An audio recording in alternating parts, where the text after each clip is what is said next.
Arch Mania is upon us. If his last name wasn't Manning, I doubt he would be the Heisman favorite. They could absolutely find themselves playing for a Big 12 championship. This is still Alabama. DeBoer has recruited well. I understand it's not Nick Saban. He's got the best player in college football at his disposal. I cannot wait that the next time you hear my voice will be on Saturday, Ohio State, Texas, live from the shoe in the biggest opener that we've ever seen in college football.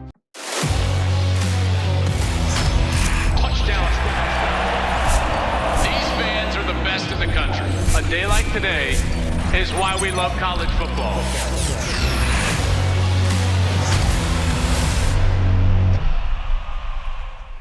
Hey, welcome into the program. This is the Joel Klatt Show. I am Joel Klatt, and we are here. It is week one of the college football season. This show is brought to you by Graduate by Hilton. We thank them for their support as always. I cannot wait. We've got games. This is our preview episode for week one. We're going to break down all the best games this weekend, and there are a number of them. Hey, remember, if you aren't subscribed on YouTube to our program, go ahead and go do that. And then we can be wherever you are, where you like to social media, we're there. Go follow us on social media at Joel Klatt Show, and you'll get all of our content during the course of the season. Let's dive right in because we've got monster games, and we're finally here. The offseason is over. It's on the field, and we've got probably the best opening game maybe in the history of college football. That's right. Gus Ginny and I will have the call big noon Saturday as Ohio State welcomes Texas to the shoe, the defending national champion against the number one team in the country in the preseason. It does not get any bigger than this.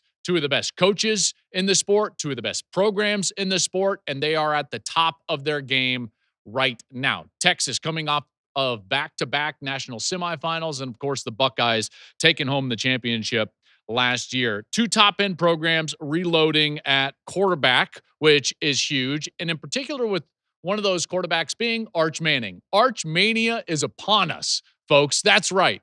We've been waiting for this ever since the recruitment of Arch Manning. And he finally committed to Texas. I mean, that was a whole circus and just trying to get Arch Manning to commit to his school. And then he commits to Texas and he decides to sit it out. And he sits behind Quinn Ewers, and now it's Arch's time. He is the starting quarterback for the Longhorns. And yet he's got to take the reins of a program with lofty expectations and in the middle of trying to replace a lot of quality players. Both of these programs trying to replace so many NFL caliber players. Check this out. Of the two teams, they're replacing 26 draft picks from last year. 26. So there's going to be all sorts of new faces and new names on the field in Columbus, and I cannot wait for that. A lot of questions around the defensive line for both programs, and then there's a lot of star power back for both programs. And obviously, Arch is the headliner in terms of that. I can't wait to see him play. I know that we got to see him start a couple of games last year, but let's face it, this is different. This is different. He's on the road. He's against a top 5 team, the defending national champion, who is going to have the best defender in the country staring right at him. And that defender is Caleb Downs. We talked about it last year, how he roams around. I'm certain he's going to be roaming around here again this year. And now he's going to have Arch Manning right in the crosshairs. For Manning, I don't think he's got to be sensational. There's a good chance there's some sloppiness to this game. There always is in the openers in college football.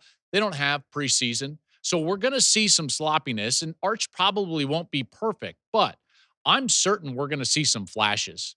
I've always said, and I think everyone kind of knows this that saw him play a year ago, he's not like his uncles. Now, his uncles were great, and both of them were the SEC Player of the Year, and Arch might be that this year. But he plays a lot more like Archie, his granddad, than he does his uncles. See, those guys were statues in the pocket. They controlled the game from the pocket, and obviously they were tremendous, a couple of the best quarterbacks ever. And it's the reason why this is really the first family of American football is the Mannings. But Arch is different, and he's more mobile.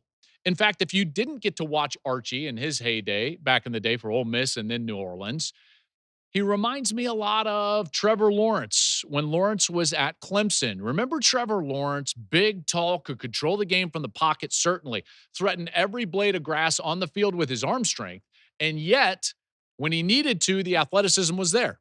And he could take it the distance. We saw glimpses of that last year with Arch. And I think that we're going to see more of that this year. I can't wait to watch him play. I don't know if I've ever covered a guy that had this little experience and this much expectation on him. He's the Heisman favorite. He barely played last year, and he's the Heisman favorite. Now, let's be fair. If his last name wasn't Manning, I doubt he would be the Heisman favorite, but that's what it is. Again, he's the first family of American football. And so watching him play against what I think is going to be an incredibly fast, athletic, and quality defense, I can't wait for that. That's the biggest storyline of the game. That's why I wanted to start out with that. Now, he's got talent around him on that Texas team. There's a reason they're number one, and it's not just because of the last name of their quarterback. Arch Manning has got talent around him, and namely, what I think is a really underrated stable of backs. Trey Wisner, he's back. He was the SEC's leading returning rusher. C.J. Baxter, who might even be better than Wisner, was hurt last year, did not get to play. He's back. He's healthy. There is some quiet optimism surrounding that program that C.J. Baxter is back 100%, and he could really pop this year. I know they're rebuilding up front on their offensive line, but watch out for their running backs because those running backs, I think, could be a real key in this game. Their quality on the outside, very deep at wide receiver and very fast at wide receiver. Ryan Wingo probably leads the pack out there. And that's certainly someone that you're going to be hearing Gus and I call a lot of on Saturday. The other aspect of that offense is that Sark, who's always been a great play caller, is now facing a new defensive coordinator for the Buckeyes. Matt Patricia is the defensive coordinator for the Buckeyes. He comes in after Jim Knowles leaves and goes to Penn State. Matt Patricia is an NFL coordinator, but guess what? Sark has history of doing this, and it happened just last year. Now, of course, Sark was an offensive coordinator in the NFL, so he understands that game. But last year, when Texas went up to face the defending national champion, Michigan Wolverines, what did he have to face? A brand new defensive coordinator in Wink Martindale, who also came from the NFL. Now, in that game, he largely stayed away from what would end up being like a heavy blitz game from Michigan by just max protecting. So he kept everybody in to protect Quinn Ewers, and he just allowed 3 guys to go out. I'm expecting similar from Sark. I don't think he's going to want to deal with Matt Patricia and any creativity that Patricia could bring. So that's a little bit of a nugget you're going to want to pay attention to on that front. Now let's flip the sides over because the other big story, and it's only trumped by the fact that there's a Manning in this game, is that the defending national champion Ohio State Buckeyes, they also have a brand new quarterback, and he also was the number 1 quarterback in his class, and Julian Sayin. So he wins the job over Lincoln Kienholz, and now he's got the keys to Ryan Day's offense. And folks, it's a really good offense. He's got the best player in college football at his disposal in Jeremiah Smith. That's a guy that has to touch the football early and often.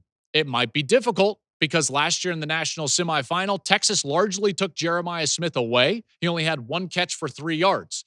Now, the other players for Ohio State were able to step up, namely their running backs, Travion Henderson and Quinshon Judkins in that game in a win over Texas. Those guys gone. New backfield for Ohio State. So not only a new quarterback, but a new backfield. They're also breaking in some new players up front on the offensive line. The important part for Ohio State on offense against what I think is going to be one of the better defenses in the country, this Texas defense, is that you don't send Julian Sayin out there in order to win the game. He can't be the reason that you win. He's got to be playing in what I would consider to be a safe mode. All right, you've got to go out there, play within the system. No one likes hearing that at quarterback, but it's the truth. As Urban Meyer put it to us earlier this week when we had him on the program, go check it out on the YouTube. He said, a young quarterback like that against that defense, easy, simple goals like this. Get 2 first downs. That's it. Every series, give me 2 first downs, and we're going to change the field position. We're ultimately going to be able to score some points and win the game. Ohio State's got a great defense, and so maybe that's going to be the MO for Ryan Day and Julian Sayin. By the way, they also have a new coordinator, Brian Hartline, who's been on their staff for years. He's going to have the play calling duties for Sayin and that offense and Jeremiah Smith. They're going up against a great defense now.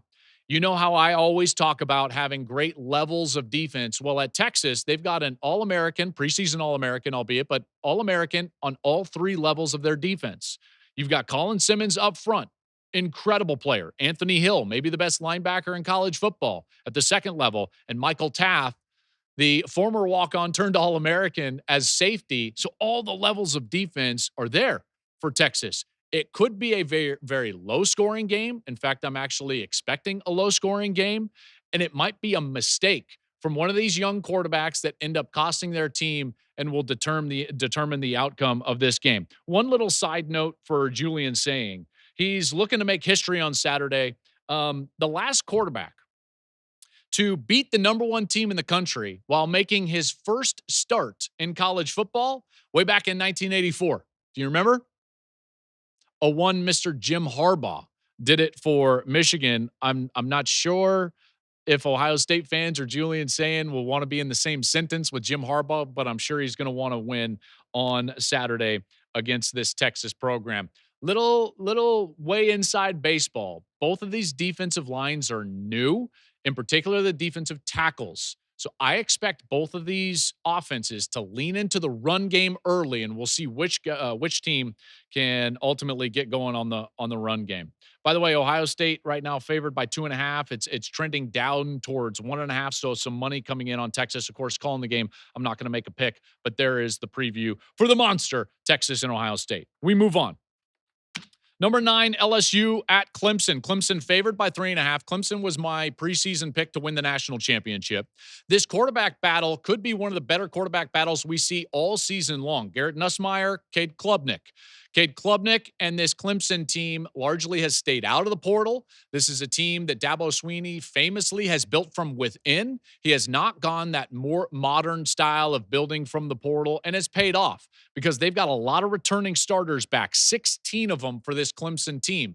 I think that they're going to be a heck of a team. In fact, when you look at the NFL draft over the last couple of years, it's basically an indicator of what we saw in college football. And this might not be like news to you, but over the last 4 years, the team that has the most draft picks come off of their roster has won the national championship. Georgia, Michigan, and Ohio State.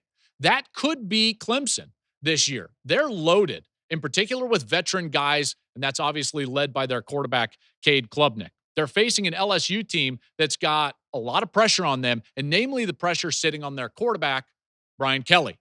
Now, Brian Kelly is a heck of a coach. I've always said that. I thought he did a fantastic job at Notre Dame. He left Notre Dame largely because he felt like he would have a better chance to win a national championship at LSU. The only problem is that Notre Dame has gotten better since Brian Kelly has left. And now at LSU, Brian Kelly hasn't won the big game in particular early. 3 straight losses in openers for Kelly and the Tigers. And now they go face Clemson on the road in what I think is the tougher of any of those openers over the previous years. Clemson's going to be an incredibly tough team to beat on the road, namely because all of their guys are back. You've got 16 starters. You've got a great defense. You've got a quarterback that understands what he's doing and an offense that started to get things going late last year. 4 starters back on the offensive line. I think this is a really tough ask for LSU.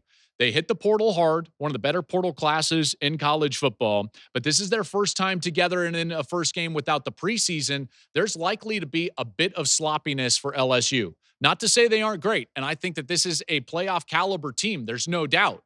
Pressure's on Kelly in an opener, and this is not the situation I would want to be in if I was LSU. Clemson's defense wasn't up to par last year. They brought in a new defensive coordinator, Tom Allen. He was the coordinator at Penn State. He comes in. He's trying to shore things up for a defense that has 8 starters back on D. Plenty of star power. You got Peter Woods, TJ Parker, Avion Terrell, Sammy Brown. Clemson had 3 of the top 10 players in my list in all of college football. And Woods, Parker, and Cade Klubnik, their quarterback. So they're loaded. Home field advantage for Clemson. They're favored by 3.5, and I think that they cover the 3.5. My pick is going to be Clemson in this one. I think that they win it somewhere around 27-21. Clemson covers the 3.5, and they get a giant win over LSU to start the year. Clemson ranked number 4 in the country to start the year in the AP. We move on. Sunday night. Notre Dame at Miami. Now, it might not be late 80s Notre Dame at Miami, but dang, this one is going to be phenomenal. Okay, you've got Marcus Freeman and Notre Dame coming off of that national title game appearance in the loss against Ohio State. And I just got to say, like, he's elevated the program. We just talked about Brian Kelly and his struggles in openers for LSU in that last game. And here's Marcus Freeman. He's recruited better players at Notre Dame. They are faster, they are physical. They've got, I think, the best individual back in college football in Jeremiah Love, and now they're going to be facing Miami on Sunday night. Notre Dame is favored by 2.5.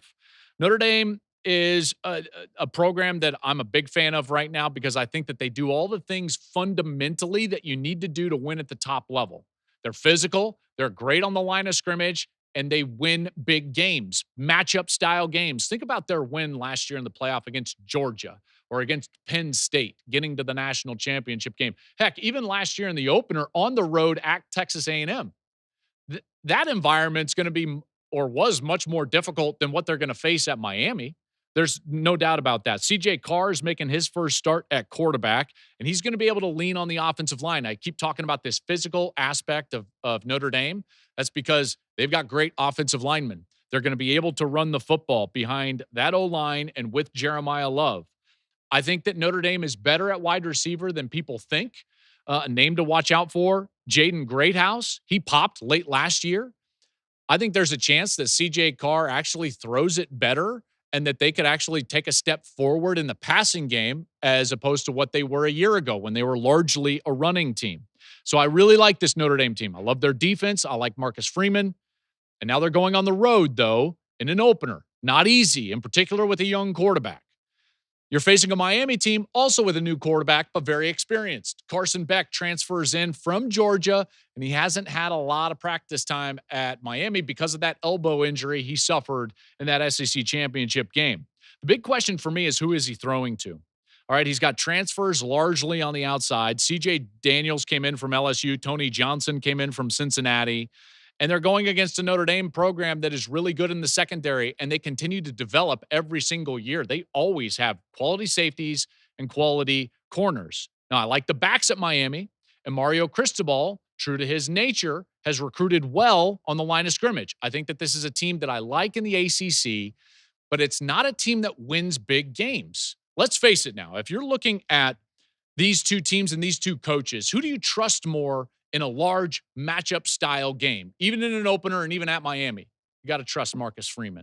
I told you about those big wins a year ago. Meanwhile, Mario Cristobal, he hasn't won a big one yet for Miami. All right. And the game management at times falls away from Miami. The Canes are 0-3 against the top 10 under Cristobal. Meanwhile, Freeman beat Georgia, beat Penn State. They beat A&M last year on the road. I think even as 2.5-point favorites, they're the exact style of team that can come out, protect a young quarterback, and still play well, because the things that they do well travel. And the things that they do well don't take a ton of time in the preseason to develop.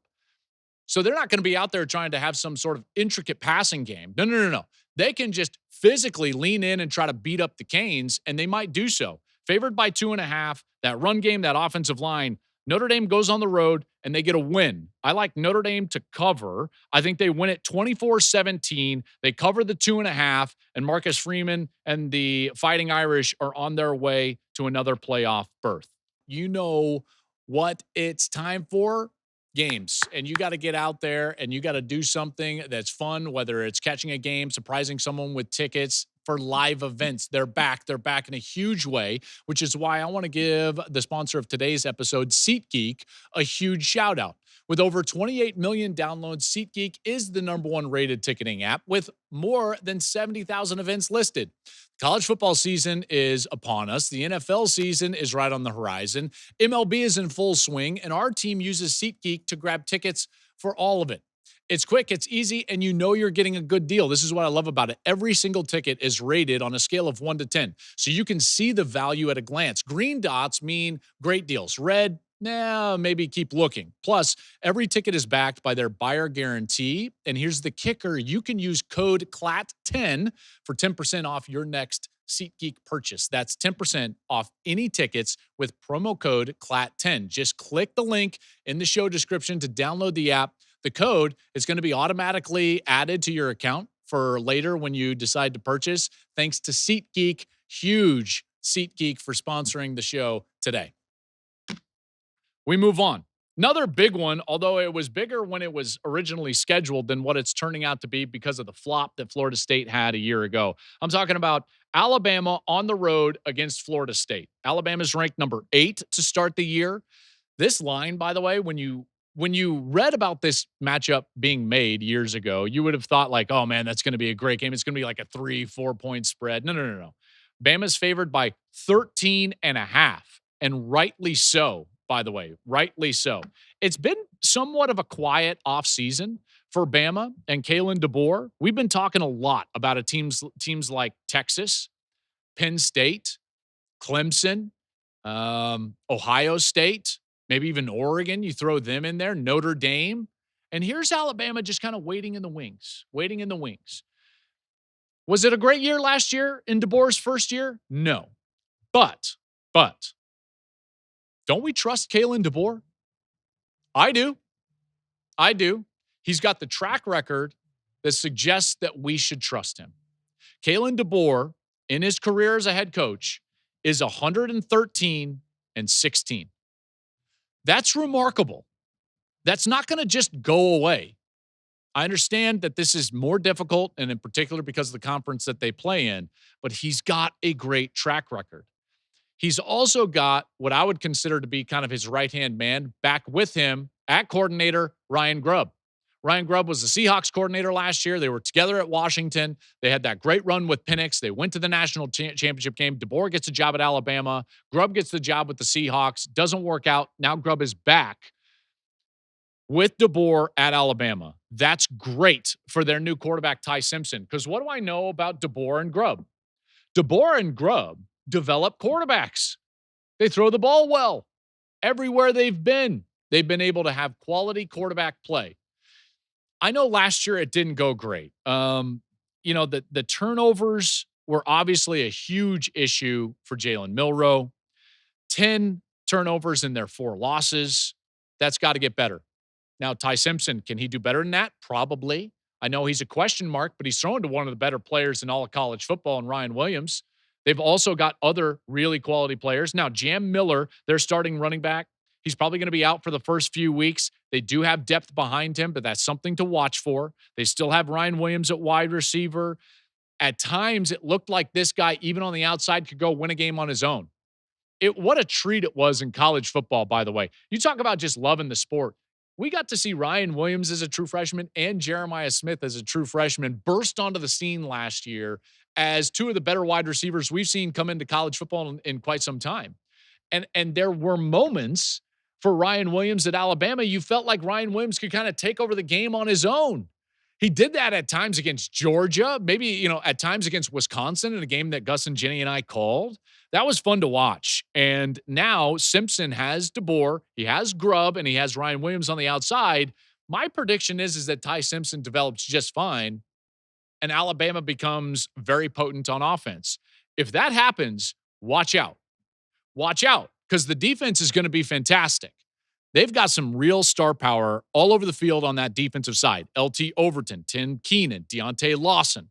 This is an underrated defense that could be one of the better defenses in all of America.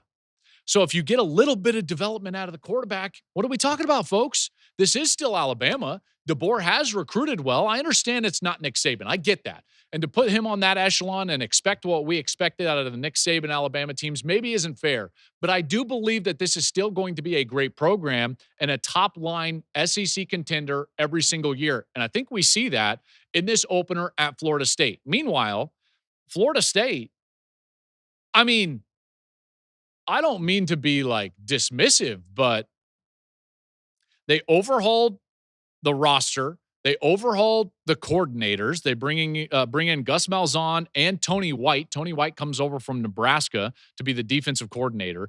It feels so similar to those teams that I covered late in the Mac Brown era at Texas, where things weren't going well, and so Mac started just turning over staff. At some point, Mike Norvell is going to have to look up and be like, what's actually going on here at Florida State? Well, let me tell you what's actually going on here at Florida State. He's been there for 5 years, and in 3 of those years, they're sub 500. So over 50% of the time, this is a sub 500 program with Mike Norvell as the head coach. The rarity is the pop. The pop that we saw in the undefeated season where they were unfairly, albeit but left out of the college football playoff. No one liked to see that. There's no doubt. But that was the rarity. That was the anomaly. And now this is a program that is stuck in the portal. And I don't think you can build that way. I've made this analogy. It might be a bad analogy, but building a college football program or a roster is a little bit like constructing a boat. You can't build a boat out of the putty that fills the holes. And the putty is transfer portals. Now, you can do some damage with the right transfer to fill the right hole on your roster. There's no doubt. And that can work. But if the entire boat is made of putty, I don't like it. And right now, Florida State is stuck in that mode where they're in the portal. They don't have what I would consider to be a roster that can go out there and compete with Alabama. Thomas Castellanos is going to be their quarterback coming in from Boston College. I just don't think the talent level is there. So what do we do with 13.5? That's a lot of points on the road in a first game with a brand new quarterback. I totally understand that. And then you start thinking about what could the score be with these two rosters in this matchup, even at Florida State. Here's the score I come out with. I think Alabama wins this game 34-17, which means they cover. I think Alabama covers the 13.5. I think the Tide are an excellent program, and I expect them to develop on offense to a point where this is going to be a playoff team. I really do.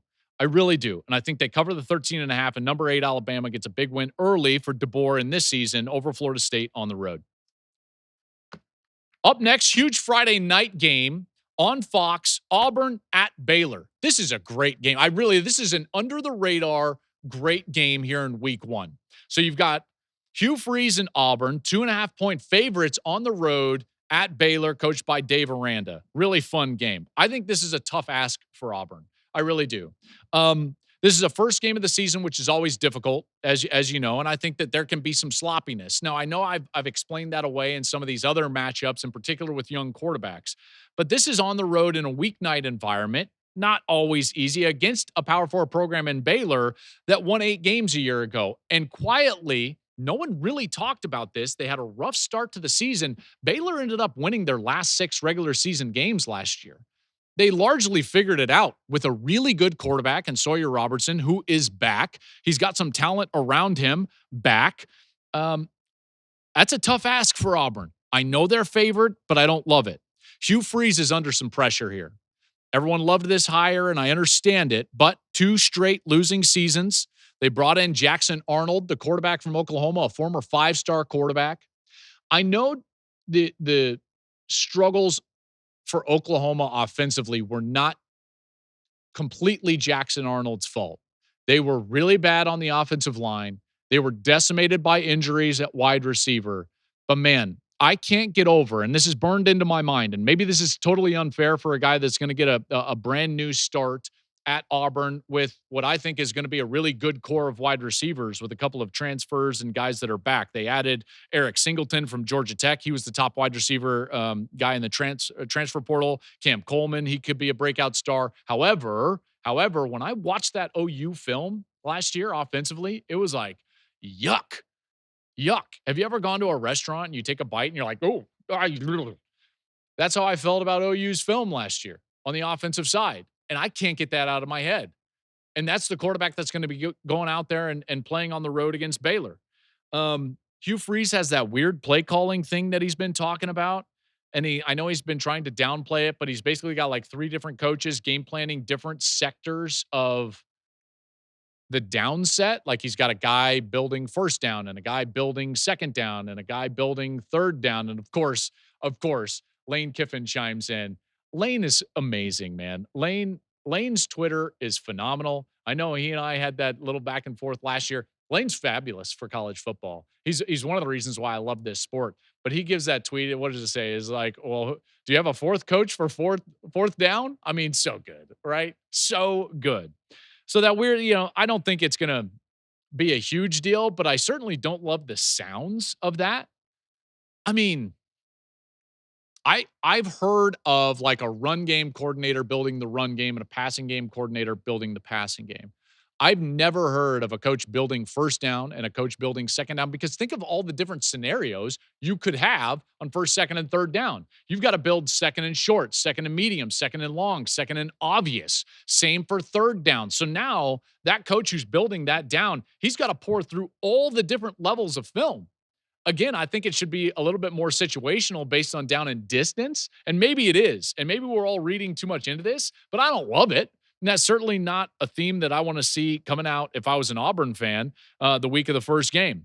The Baylor offense, to go to them, I thought they were really good last year, late in particular. Sawyer Robertson, he's got Bryson Washington back. Those guys, I think, are really good players. And Dave Aranda got the defense starting to play better. They weren't great, but they were better. And that certainly was an improvement over what they were the year prior. So now you start to think about incremental growth year over year. So they were bad. Now they were like decent. Could they be good? Maybe.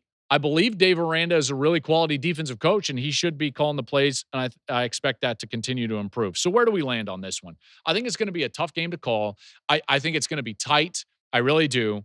I think Baylor at home. I'm going to go with the quarterback I trust more in Sawyer Robertson. I'm going to go with Baylor, 31-28. I think Baylor covers the 2.5.